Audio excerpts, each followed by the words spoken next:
Okay, Bismillahir Rahmanir Rahim.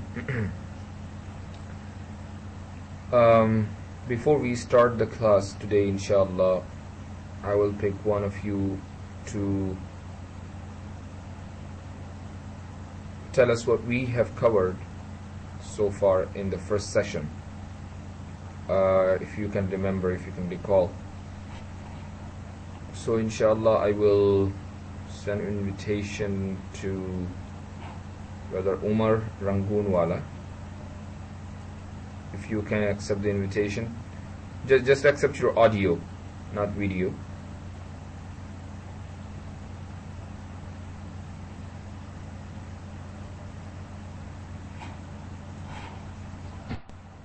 Hello, can you hear me? Yes, I can hear you. Assalamu alaikum. Wa alaikum assalam wa rahmatullah. Yes, brother, can you tell us what did we cover last time? We started off by basically doing a initial map of the language. From what I remember, we learned that the basic anything which one utters or says is called laf, and after that we went on and we learned that laf can be divided into two. There's muhmal and mawdu'. If it has a meaning, it is known as mawdu', and if it's just an utterance, suppose you just say za za za, then that is muhmal. So laf gets divided into two, meaningful and meaningless, muhmal and mawdu'. After that, we went on when we learned that if it's just a single word, then it's called mufrad, and if it's a group of words, then it's murakkab. After that, we learned that if it's a complete sentence, it's called murakkab mufid. And if it's an incomplete sentence, it doesn't convey an entire idea, then it's called murakkab ghayr mufid. I think. What are two other names of murakkab mufid? Can you tell me? Murakkab mufid was the murakkab mufid. There was it jumla? Okay, excellent. And another one. Murakkab mufid. There was jumla and there was kalam. Right. Okay. And after, I think I don't know if we got any further than that. Okay. All right. Very good. Excellent. MashaAllah.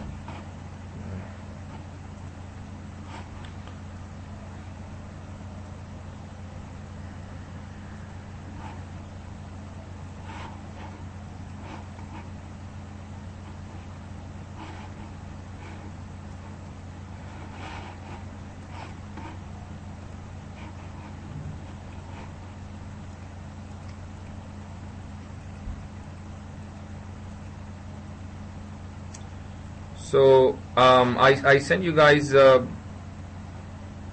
presentation. Did you receive it?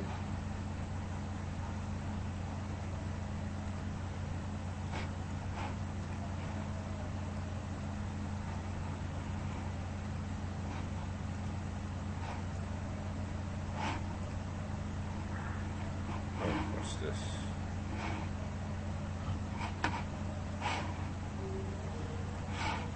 Okay, so just take a look at this presentation once again. We started, as Brother Umar mentioned, from lafz. Anything that a human being utters is called lafz. Then lafz is divided into two types, muhmal and mawdu'. Muhmal, meaningless word, and mawdu', meaningful word. As you see here, it's being divided into two types. Then mawzu' again is divided into two types. Number one is murakkab and number two is mufrad. If it has a group of words, it's murakkab, and murakkab in English is called compound.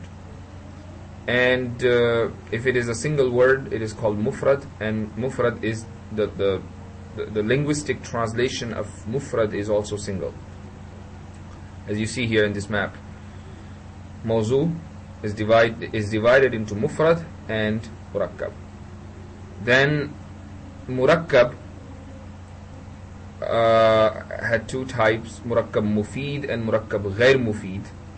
Murakkab mufid, a beneficial sentence that gives a complete meaning, and murakkab ghair mufid, a non-beneficial sentence or combination that does not convey a complete meaning. Murakkab mufid has two other names, jumla and kalam. As you see here,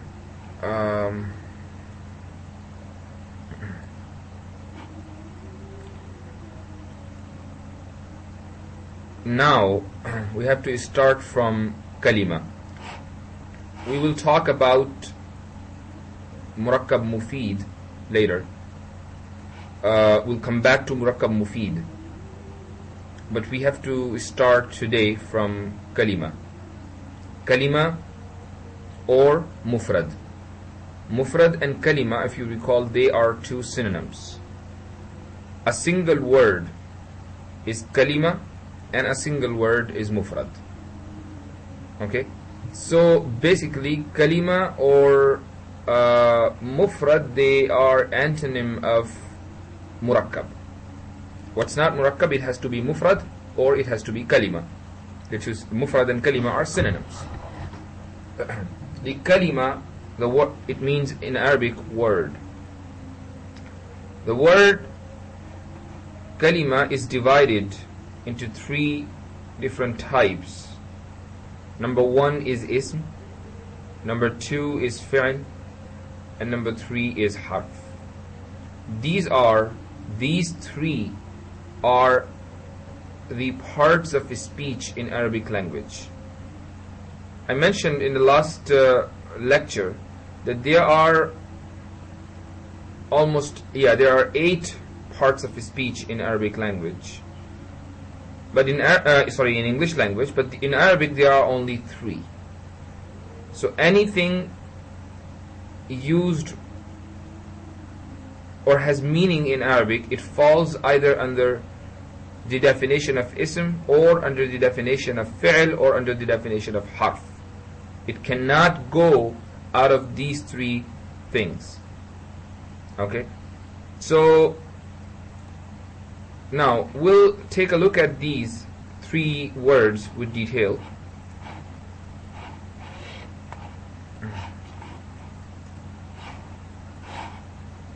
Okay, the first word is ism.